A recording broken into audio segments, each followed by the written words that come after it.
Hello, welcome to प्रथम IAS. तो देखिए, आज हम बात करने वाले हैं इंडिया और इजिप्ट के बायलैटरल रिलेशनशिप को, और यहाँ पे देखेंगे कि एक्चुअली में क्यों यहाँ पे जो है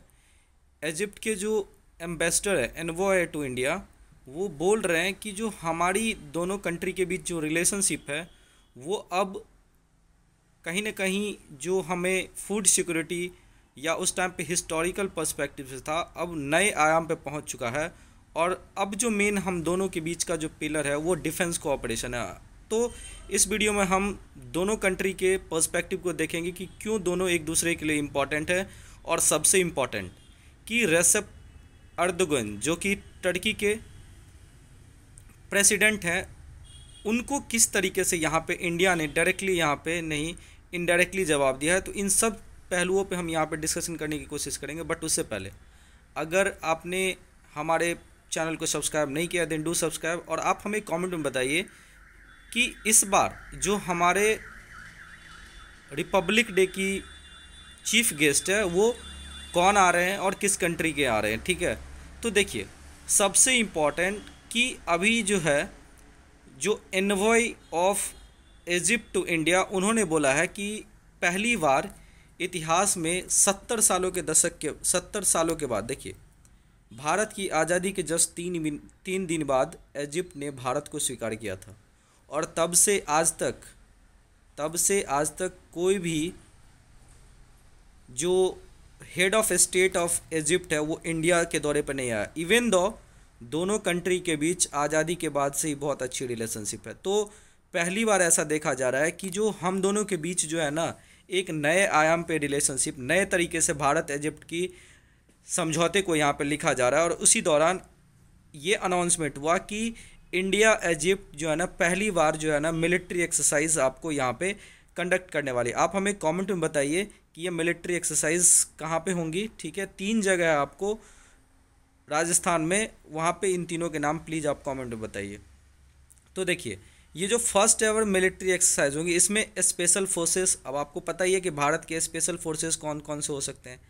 एनएसजी, नेशनल सिक्योरिटी गार्ड होता है। उसके बाद आपको स्पेशल्स जो हमारे फोर्सेस होते हैं जो टेररिज्म और काउंटर टेररिज्म से यहाँ पे फाइट करते हैं। तो इस तरह की चीज़ें यहाँ पे पहुँचती रहती है। और कैटेगरिकली यहाँ पे इन्वॉय जो है इजिप्ट के इंडिया में, उन्होंने बोला कि भारत और इंडिया की जो एक राइज देखी गई है रिसेंट के 2-3 सालों में, स्पेशली कोविड के बाद से, और जो यूक्रेन का यहाँ पे और रशिया के बीच में जो क्राइसिस चल रहा है, इन दोनों के बाद से और भी अच्छे तरीके से यहाँ पे रिलेशनशिप फ्रूटफुल होने वाला है। तो इनके एनवॉय ने बोला कि अभी जो करेंट आपको 12 बिलियन की जो दोनों के बीच में बायलैटरल ट्रेड है, ये दोनों कंट्री के पोटेंशियल से बहुत ही कम है, और इसे हम बढ़ा करके आराम से $20 बिलियन तक कर सकते हैं। जैसे कि मैंने आपको बताया कि भारत और इजिप्ट के रिलेशनशिप ये आज की नहीं है, तो ये बहुत पहले की है। और जो उस टाइम पे नॉन अलाइनमेंट मूवमेंट चल रहा था, तो वहाँ पे भी जो है ना, इजिप्ट ने भारत के जो तत्कालीन प्रधानमंत्री जवाहरलाल नेहरू, जो हमारे फर्स्ट प्राइम मिनिस्टर थे, उनका जो इनिशिएटिव था यहाँ पे नाम का, उसको भी इन्होंने सपोर्ट किया था। अगर आप देखोगे तो अभी जो ये पॉइंट यहाँ पे रेज हुआ है कि दोनों देशों के बीच का जो इम्पोर्टेंट चीज़ है यहाँ पे रिलेशनशिप का, वो क्या है, तो डिफेंस कोऑपरेशन है। और जी हाँ, मैं आपको बताता हूँ क्यों। देखिए, जब से भारत ने यहाँ पे यूक्रेन और रशिया के क्राइसिस के बाद जिस तरीके से ग्लोबल फूड सिक्योरिटी की प्रॉब्लम क्रिएट हुई है, और उस डिमांड को यहाँ पे फुलफिल कर रहे हैं यहाँ पे हंगर से निपटने के लिए भारत, तो सिंस रसिया और यूक्रेन दुनिया के सबसे बड़े गेहूं निर्यातक कंट्रियों में से एक है, और इवन यूक्रेन को तो ब्रेड बास्केट ऑफ यूरोप भी बोला जाता है। तो जो इम्पोर्टेंट यहाँ पे एक्सपोर्ट हो रहे थे टू इजिप्ट फ्रॉम यूक्रेन और रसिया, जो गेहूं का, जैसे ही यहाँ पे क्राइसिस जनरेट हुआ दोनों कंट्री के बीच में, इजिप्ट के देश में जो है आपको क्या हुआ कि गेहूं की कमी होने लगी। और इससे पहले क्या हुआ करता था कि इजिप्ट जो है ना, वो कहीं ना कहीं भारतीय गेहूं को एक तरीके से उतनी अच्छी क्वालिटी की नहीं मानते थे। लेकिन जब होता है ना कि जब खुद के घर में जब समस्या क्रिएट होती है, तो फिर लोगों के हौसले अपने आप टूट जाते। तो यही चीज़ हुआ इजिप्ट के साथ। क्या हुआ कि उनको जब यहाँ पे फूड सिक्योरिटी की प्रॉब्लम हुई, उन्हें लगा कि अब यहाँ पे देश में गेहूं की शॉर्टेज होने वाली है, तो उन्होंने फिर इंडिया को अपनी जो लिस्ट होती है इंपोर्ट करने वाली कंट्री की, उसमें इंडिया को डाल दिया। और फिर भारत ने उस मुसीबत के समय पे 1.8 लाख मीट्रिक टन की जो है यहाँ पे गेहूं भेजी। दूसरी चीज़ मैं आपको बताता हूँ कि इंडिया भी इंपोर्ट कराता है। जैसे आपको हाल ही में आपको पता होगा कि टर्की के साथ उसका जो मेडिटेरेनियन सी में जो नई ऑयल गैस की एक बहुत बड़ी रिसोर्स हाथ लगी है, तो वहाँ पे जो कंसर्न है वहाँ भी बढ़ चढ़ के जो है इंडिया रसिया को आप बोल सकते हैं जो इजिप्ट है उसको मदद करता है।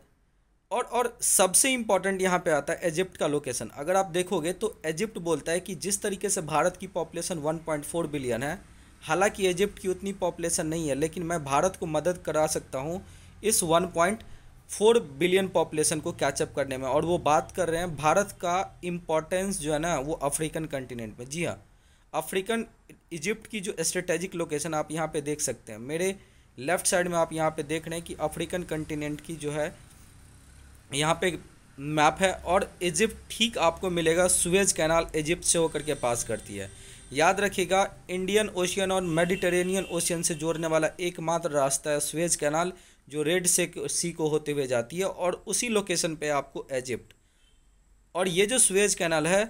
ग्लोबल ट्रेड, चाहे वो ऑयल हो, गैस हो, या महंगी महंगी चीज़ें, लग्जूरियस चीज़ों को यूरोप में पहुंचाना हो, तो सबसे बेस्ट तरीका है सुएज कैनाल, और इजिप्ट उसका मालिक है। तो भारत को अगर अफ्रीकन कंटिनेंट में सस्ते दामों पे अगर अपनी सामान पहुंचानी है, तो आपको इजिप्ट की इम्पोर्टेंस, और इजिप्ट भी आपको हेल्प करता है। वही अगर भारत इजिप्ट को जो मेडिटेरेनियन सी में कोस्ट के आसपास अभी गैस की जो रिसोर्सेज मिले हैं, तेल के जो रिसोर्सेज मिले हैं, वहाँ टर्की के साथ जो इशू चल रहा है, तो इजिप्ट को बढ़ चढ़ के इंडिया हेल्प करता है। इंडियन की कंपनी क्या की है, तो उस गैस ऑयल सेल को एक्सट्रैक्ट करने में इजिप्ट की मदद कर रही है। और रीज़न भी है क्योंकि जो अर्दोगन है, उनकी जो पॉलिसी है भारत के तरफ, वो कहीं ना कहीं यहाँ पे हमें पुश करता है टुवर्ड्स द इजिप्ट। क्योंकि अर्दोगन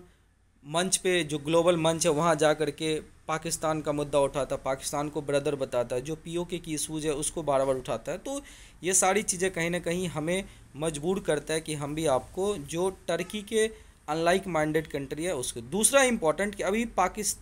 आपने देखा कि जिस तरीके से अर्दोगन ने पाकिस्तान को मदद किया,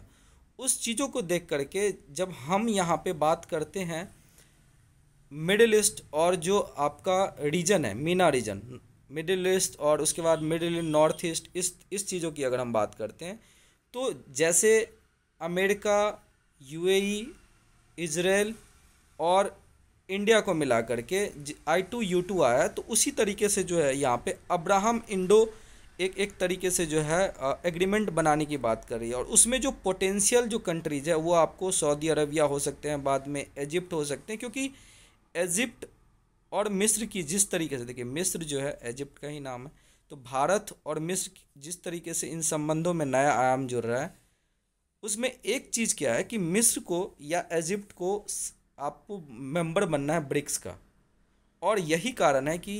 मिस्र या इजिप्ट आप बोल सकते हैं, वो भारत के जितने भी इम्पॉर्टेंट आप पहलू है, जैसे भारत को यूएनएससी का मेंबर बनाना, वहाँ भी सपोर्ट करता है, जितने भी ग्लोबल मंच है वहाँ भारत को अच्छे तरीके से सपोर्ट करता है। और यही चीज़ें अब जो है ना कहीं इस बार की जो रिपब्लिक डे की परेड है, वहाँ पे जो सीसी साहब हैं, प्रेसिडेंट ऑफ इजिप्ट, वो आ रहे हैं। और यहाँ पे उम्मीद किया जा रहा है कि कुछ बहुत बड़ा जो है आपको यहाँ पे स्ट्रेटेजिक पार्टनरशिप होने वाला है, जो पहले कहीं एक कल्चरल और जो आप बोल सकते हैं सोशियो इकोनॉमिक बेसिस पे था, अब उसे एक तरीके से स्ट्रेटेजिक बेसिस पे ले जाने वाला है। और इसमें आपको देखने को मिलेगा कि भारत की जो डिफेंस मार्केट है, क्योंकि जैसे मैंने आपको बताया कि पहली बार आपको यहाँ पे दोनों कंट्री ने 2016 में दोनों कंट्री के जो हेड ऑफ स्टेट थे, उन्होंने यहाँ पे अपनी पार्टनरशिप को बढ़ाने की कोशिश कर रहा था। और जो एक तरीके से कहीं ना कहीं ट्रेड जो कृषि निर्यात के ऊपर केवल डिपेंडेंट था, अब उसको यहाँ पे स्ट्रेटेजिक जो एक तरीके से डिपेंडेंसी होती है एक दूसरे के ऊपर, उसको भी यहाँ पे इम्पोर्टेंस देने वाला है। और आपको मैं आगे बताऊँगा कि किस तरीके से इजिप्ट भारत की जो डिफेंस स्पेशली यहाँ पे तेजस में इंटरेस्टेड है। उसके बाद जो हमारी एडवांस लाइट हेलीकॉप्टर है या लाइट कॉम्बैट हेलीकॉप्टर है, अभी आपको पता होगा भारत की जो लाइट कॉम्बैट हेलीकॉप्टर प्रचंड आया, तो इन सब में इजिप्ट बहुत अच्छे तरीके से यहाँ पे इंटरेस्टेड है। और एक तरीके से जो रिलेशनशिप एक हाई लेवल पे पहुँच रही है, तो उम्मीद है कि यहाँ पे जो एनालिस्ट है वो बिल्कुल बोल रहे हैं कि आने वाला समय में आपको एक तरीके से जो पैन अरब कायरो दिल्ली एक्सिस जो बनने वाली है ना, वो कहीं ना कहीं मिडिल ईस्ट और जो आपका स्ट्रेटेजिक लोकेशन जो इजिप्ट का उस रीजन में जो है कहीं ना कहीं भारत की दावेदारी यहाँ पे पुख्ता होने वाली है। तो ये सारी चीज़ें एक दूसरे कंट्री को एक बातों पे यहाँ पे निर्भर कर दिया है कि जो स्ट्रेटेजिक इम्पोर्टेंस पॉइंट है, लाइक सिक्योरिटी में एक दूसरे के जो सिक्योरिटी है वो इंटरऑपरेबिलिटी, और जो साथ साथ आप बोल सकते हैं मिलिट्री कोऑपरेशन में एक दूसरे को समझने के लिए किस तरीके से काउंटर टेररिज्म और जो आपको पीस और प्रॉस्पेरिटी के लिए दोनों मिलिट्री और जो सेना है एक दूसरे को हेल्प कर सकते हैं। इसलिए इस बार फर्स्ट टाइम जो आपको राजस्थान के 3 जगह जयपुर, उदयपुर और जोधपुर में है मिलिट्री एक्सरसाइज होने वाला। तो उम्मीद करते हैं ये सारा चीज़ आपको समझ में आया होगा, और यही चीज़ें आपको अब टर्की को भी समझ में आने वाला है। तो आप अपना जो राय है ज़रूर कमेंट बॉक्स में लिखिए, और अगर आपने अभी तक हमारे चैनल को सब्सक्राइब नहीं किया then do subscribe. Thank you so much for watching this video.